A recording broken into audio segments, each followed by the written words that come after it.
Ninad cooperative housing society डोंबिवलीमधली एक शांत society. इथं तितकंच शांत वाटणारं गवारे कुटुंबीय राहायचं. हिंदूराव गवारे बँकेत कर्मचारी, कल्पना गवारे या शिक्षिका, शीतल गवारे ही लंडनमध्ये शिक्षणासाठी गेलेली, तर स्नेहल गवारे ही या घरातली सगळ्यात धाकटी मुलगी. पण या कुटुंबाची ही स्टोरी आहे 2007 सालची. तेव्हा स्नेहल 21 वर्षांची होती. अंधेरीच्या सरदार पटेल कॉलेज ऑफ इंजिनिअरिंगमध्ये मेकॅनिकल इंजिनिअरिंग शिकत होती. सगळं काही सुरळीत सुरू होतं.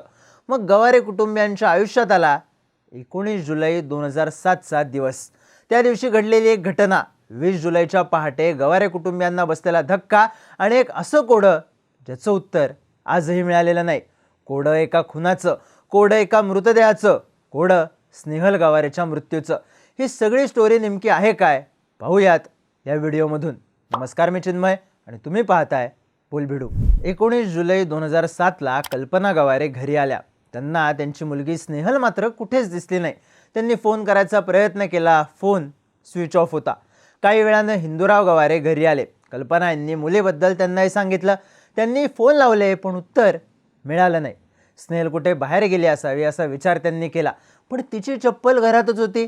घरात एक पाण्याचा ग्लास सुद्धा होता, भरलेला. दुपारी 3-3:30च्या सुमारास स्नेहलच्या मोबाईलवरून कल्पना यांना एक ब्लँक मेसेजही आला होता, पण स्नेहलचा फोन मात्र स्विच ऑफ येत होता.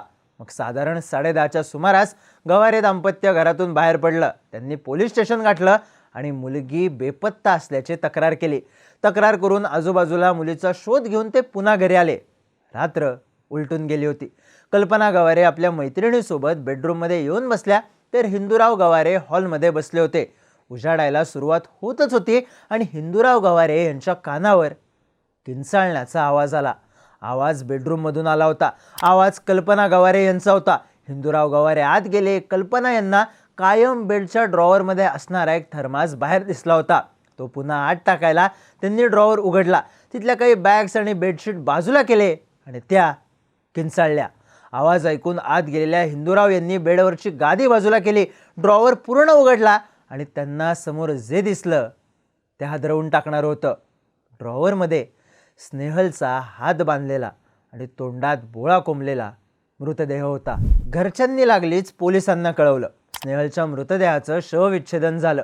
तिचा मृत्यू गळा दाबल्यानं गुदमरून झाल्याचं स्पष्ट झालं. तिचा मृतदेह घरातच होता, पण तिच्या गळ्यातली सोन्याची चेन गायब होती. तिचा मोबाईल गायब होता. आणि आता पोलिसांसमोर आव्हान, स्नेहलचा खुनी शोधायचं होतं. मग पोलिसांनी तपासाची चक्र फिरवली. स्नेहलचे कुटुंबीय, तिचे मित्र मैत्रिणी सगळ्यांची चौकशी झाली आणि यात पोलिसांना एक लिंक मिळाली. स्नेहलचा बॉयफ्रेंड हिरेन राठोड. हिरेन आणि स्नेहा 2004 मध्ये एकमेकांना भेटले. त्यानंतर वर्षभरात त्यांचं प्रेम जुळलं. स्नेहलच्या आईला या सगळ्याबद्दल माहीत होतं. हिरेन घरी सुद्धा यायचा. काही माध्यमांमध्ये असलेल्या माहितीनुसार हे दोघं लग्न सुद्धा करणार होते. मग नेमकं घडलं काय हा प्रश्न पोलिसांना होता. जेव्हा हिरेनची चौकशी झाली तेव्हा त्यानं सांगितलं या दोघांचं भांडण झालं होतं, जे मिटलं सुद्धा.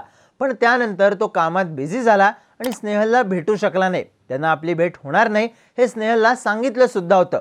पण पोलिसांना प्रश्न होता, 19 जुलैच्या दिवशी हिरेन राठोड काय करत होता. प्रश्न साधा होता. हिरेननं उत्तर दिलं की तो तेव्हा वोल्टास कंपनीमध्ये कामाला होता. 19 जुलैला 9 ते 5:30 पर्यंत तो ड्युटीवर होता. त्यानंतर जेव्हा तो घरी पोचला तेव्हा साधारण 8-8:30च्या दरम्यान त्याला स्नेहल बेपत्ता असल्याची माहिती मिळाली. त्या दिवशी त्याच्या फोनच्या बॅटरीचा प्रॉब्लेम झाला होता, त्यामुळं त्यानं फोनसुद्धा बंद ठेवला होता. त्याच्या या बोलण्यामध्ये तथ्य आहे की नाही हे पोलिसांना शोधायचं होतं आणि त्याचा मार्ग होता हिरेन कामाला हजर असल्याचं रजिस्टर. पण हे रजिस्टर कधी मिळालंच नाही असा उल्लेख या केसच्या कागदपत्रांमध्ये आहे. साहजिकच पोलिसांचा हिरेनवरचा संशय बळावला. अशातच कांदिवली भागातल्या एका माणसाकडे पोलिसांना स्नेहलचा मोबाईल सापडला. त्यानं 3,500 रुपयाला हा मोबाईल विकत घेतला होता. ज्या माणसानं त्याला हा मोबाईल विकला त्यानं सांगितलं की आपल्याला हा मोबाईल रस्त्यावर सापडला. पोलिसांनी मोबाईल विकणाऱ्याचं स्केच बनवलं, पण ते हिरेनशी मिळतं जुळतं नव्हतं. मोबाईल विकत घेणाऱ्यानं ओळख परेडमध्ये सुद्धा हिरेनला ओळखलं नाही. स्नेहलच्या घरच्यांनाही त्या माणसाला ओळखता आलं नाही आणि गुंता आणखी वाढला. पोलिसांनी त्यावेळेस अगदी फॉर्ममध्ये असलेल्या डी कंपनीच्या गुंडांची चौकशी सुद्धा केली होती, पण क्लू लागत नव्हता. मग पोलिसांनी मानसिक स्थिती तपासणाऱ्या टेस्टचा मार्ग निवडला. हिरेन राठोडला जेव्हा त्या दिवशी घडलेल्या घटनांबद्दल प्रश्न विचारण्यात आले तेव्हा त्याची उत्तरं पोलिसांना संशयास्पद वाटले. त्याचा या सगळ्यात सहभाग असावा असा संशय त्याच्या उत्तरातून आला. स्नेहलचे वडील हिंदूराव गवारे यांच्या टेस्टमधून कुठलाच निष्कर्ष निघाला नाही, तर कल्पना गवारे यांचा हत्येशी संबंध नसल्याचं स्पष्ट झालं.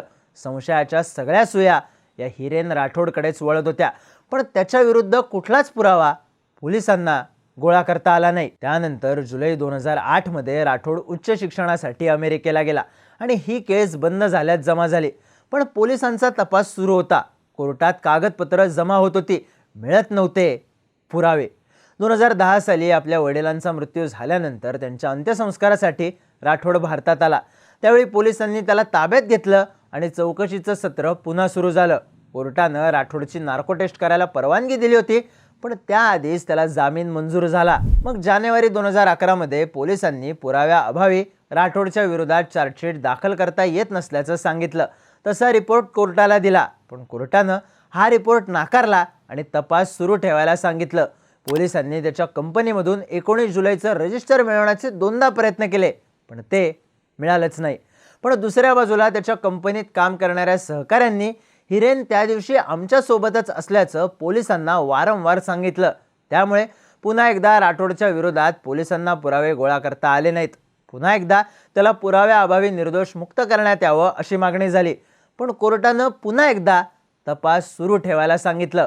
मानसिक स्थिती तपासणाऱ्या टेस्टमधले संकेत, त्यानंतर त्याच्या हजेरीचं रजिस्टर न सापडणं यामुळे त्याच्या भूमिकेबद्दल संशय असल्याचं कोर्टाचं म्हणणं होतं.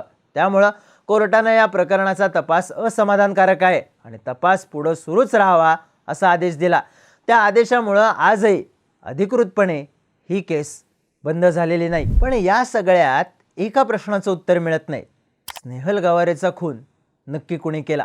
कारण हिरेन राठोड जर संशयित होता तर त्याच्या विरुद्ध एकही पुरावा सापडला कसा नाही? एकही लिंक का मिळाली नाही?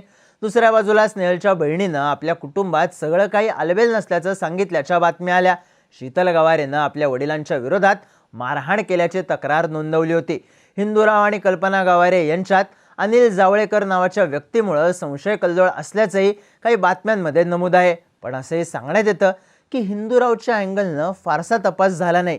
हिरेन राठोडला अटक झाली, चौकशी झाली, पण त्याच्या विरुद्ध एकही पुरावा पोलिसांना मिळाला नाही. पुढे त्याच्या पत्नीनं हिरेन यात निर्दोष आहे आणि त्याला कसा त्रास झाला हे सगळं सांगणारा एक ब्लॉग लिहिला. पण त्या पलीकडे या प्रकरणात काहीच अपडेट आलं नाही. कोर्टानं आणखी सखोल चौकशी करा असा आदेश दिल्यानं कागदोपत्री चौकशी अजून सुरू आहे. पण 2007 मध्ये स्नेहल गवारेचा खून कसा झाला? त्यानंतर तिच्याच बेडमध्ये तिचा मृतदेह कसा सापडला? तिची सोन्याची चेन कुठे गेली? त्या ब्लँक मेसेजचा अर्थ काय होता? कुठल्याच प्रश्नाचं उत्तर मिळालं नाही. संशयाचं भूत फिरत राहिलं आणि आणखी एका प्रश्नाचा भुंगा सुद्धा. 2007 मध्ये स्नेहल गवारेचा खून कुणी केला?